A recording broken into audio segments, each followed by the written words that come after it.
Baik, Assalamualaikum warahmatullahi wabarakatuh. Perkenalkan, nama saya Rizal Ahmad Paung. Pada kesempatan kali ini, saya akan saya akan membuat video untuk memenuhi tugas UTS dari mata kuliah etika profesi. Yang mana ada persoalan identifikasi dan tinjau dua jurnal akademik yang membahas kasus etika dalam profesi teknik informasi, maksud saya teknologi informasi yang berkaitan dengan data pribadi. Oke, untuk yang pertama, di sini saya memiliki jurnal yang berjudul Etika Profesi dalam Bidang Teknologi Informasi yang ditulis oleh Zarkasi dan juga jurnal yang berjudul Etika Profesi Bisnis pada Bidang Teknologi Informasi yang ditulis oleh Iko Sona Saputra. Yang mana pada kejur yang mana pada kedua jurnal tersebut fokus kepada profesi seorang programmer. Nah, ada beberapa poin yang mengatur dalam kode etik seorang programmer, yang mana seorang programmer tidak boleh membuat atau mendistribusikan malware atau virus, yang mana ini dapat merusak data-data dari pengguna aplikasi tersebut. Yang kedua, tidak boleh membeberkan data-data penting karyawan ataupun data-data pengguna yang ada dalam perusahaan. Kemudian, tidak boleh mencari keuntungan dari proyek yang didanai oleh pihak kedua tanpa izin dari pihak pertama. Selanjutnya, seorang programmer tidak boleh menggunakan ulang kode yang sudah memiliki hak cipta orang lain. Yang terakhir, programmer tidak boleh mempermalukan profesinya. Dan juga, seorang programmer memegang prinsip golden rule, yaitu memperlakukan orang lain sebagaimana kamu ingin diperlakukan. Sehingga, secara umum, perilaku etis yang diharapkan dari sehingga secara umum perilaku etis yang diharapkan dari seorang programmer yaitu jujur dan adil, memegang kerahasiaan, memelihara kompetensi, memahami hukum yang terkait, menghargai, melindungi, dan menjaga kerahasiaan pribadi ataupun data pengguna. Kemudian menghindari kerugian dari pihak lain. Yang terakhir, menghargai hak milik orang lain. Soal nomor 2, analisis kebutuhan etis berbasis riset. Yang mana temukan studi kasus tentang dilema etis dalam implementasi sistem teknologi informasi yang mempengaruhi tenaga kerja. Di sini saya mempunyai studi kasus sebuah perusahaan manufaktur yang menghadapi tekanan untuk meningkatkan efisiensi kinerja dan mengurangi biaya produksi. Nah, untuk mencapai ini, mereka memutuskan untuk mengimplementasikan sistem otomatisasi yang lebih canggih dalam proses produksi mereka. Teknologi ini memungkinkan mesin dan robot untuk melakukan banyak tugas yang sebelumnya dilakukan oleh pekerjaan manusia. Nah, dilema etis yang terjadi di sini adalah yang pertama, pemutusan hubungan kerja. Yang kedua, dampak sosial yang akan terjadi apabila melakukan pemutusan kerja terhadap para pekerja yang ada di perusahaan tersebut. Yang ketiga, kualitas dari para pekerja. Nah, dalam model pembuatan keputusan etis dari Farrell dan Gersam, Jones mendefinisikan tiga hal yang memahami model pembuatan keputusan etis, yaitu moral isu, permasalahan moral yang timbul ketika tindakan seseorang yang mungkin dapat merugikan dan menguntungkan orang lain. Nah, di sini seorang pemimpin perusahaan harus dapat mempertimbangkan kerugian dan keuntungan yang akan didapatkan. Apakah kerugiannya lebih banyak atau keuntungan yang lebih banyak sehingga dapat melakukan pertimbangan yang lebih baik. Kemudian ada moral agen. Agen moral adalah orang yang membuat keputusan moral yang mana di sini adalah pemimpin dari perusahaan tersebut. Yang ketiga, ethical decision. Keputusan etis Keputusan etis sebagai keputusan yang baik secara legal maupun moral diterima dalam masyarakat yang luas. Sebaliknya, keputusan yang tidak etis adalah keputusan yang tidak dapat diterima oleh masyarakat luas secara moral maupun legal. Contohnya itu, pemecatan secara massal tanpa ada alasan yang jelas dan tidak memberikan pesangon kepada karyawan atau pekerja yang telah dipecat. Baik, masuk ke nomor 3, yang mana dampak dari cybercrime. Di sini saya mendapat artikel dari OCBC liputan 6 dan Bakri, Universitas Bakri. Nah, kita harus tahu cybercrime adalah istilah yang digunakan dalam kejahatan dunia maya atau kejahatan melalui jaringan internet. Nah, ada beberapa jenis cybercrime yang ada. Yang pertama itu phishing. Pelaku kejahatan akan membuat aplikasi yang sama persis dan membuat seolah-olah bahwa aplikasinya itu adalah aplikasi yang asli, sehingga para pengguna akan terjebak dan memasukkan data-data pribadi ke aplikasi tersebut, yang mana data-data pribadi tersebut dapat digunakan oleh para pelaku kejahatan, yang mana data-data tersebut dapat digunakan untuk membuat kejahatan yang lain seperti pencurian identitas, yang mana seorang jahat cyber akan berpura-pura seolah-olah dia adalah orang lain dengan menggunakan identitas orang lain tersebut. Kemudian ada juga cybercrime carding, yang mana ini adalah mengambil data-data dari kartu kredit korbannya, yang mana penjahat akan menggunakan kartu-kartu kredit tersebut untuk melakukan pembelanjaan.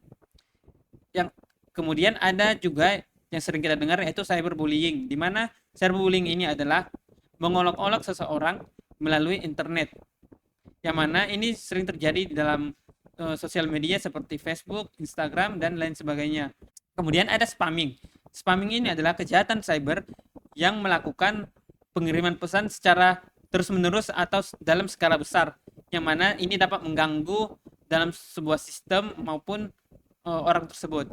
Dan masih banyak juga kejahatan cyber yang ada di internet. Kemudian dampak dari kejahatan cyber ini dapat berupa kerugian finansial. Kerugian finansial ini dapat dilihat dari contoh cybercrime dalam bentuk carding, yang mana penjahat akan mengambil duit dari kartu kredit korbannya.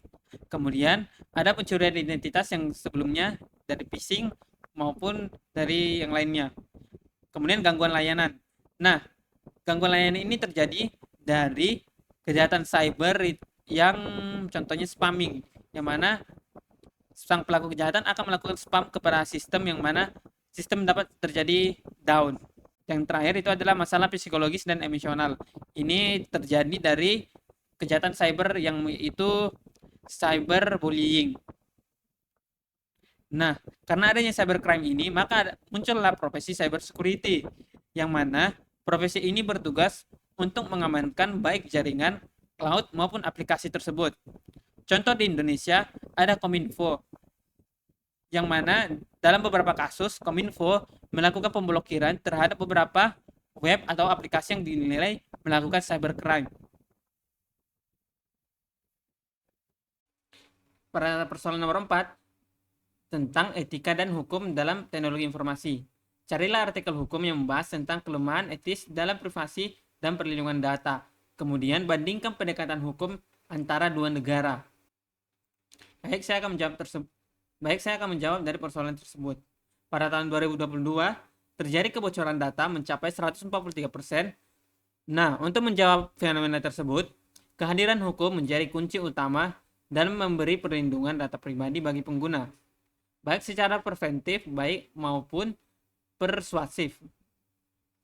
Nah, di sini saya akan membandingkan hukum yang ada dari negara Indonesia dan negara Eropa.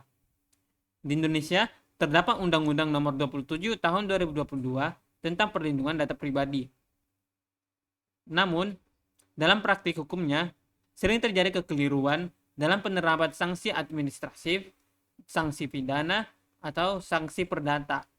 Sanksi pidana seringkali diutamakan. Nah, ini salah satu kelemahan dari penerapan Undang-Undang Perlindungan Data Pribadi. Kemudian, untuk di Eropa terdapat GDPR atau singkatan dari General Data Protection Regulation, yaitu sebuah regulasi yang dikeluarkan oleh Uni Eropa dari mulai berlakunya yaitu 25 Mei 2018. GDPR atau General Data Protection Regulation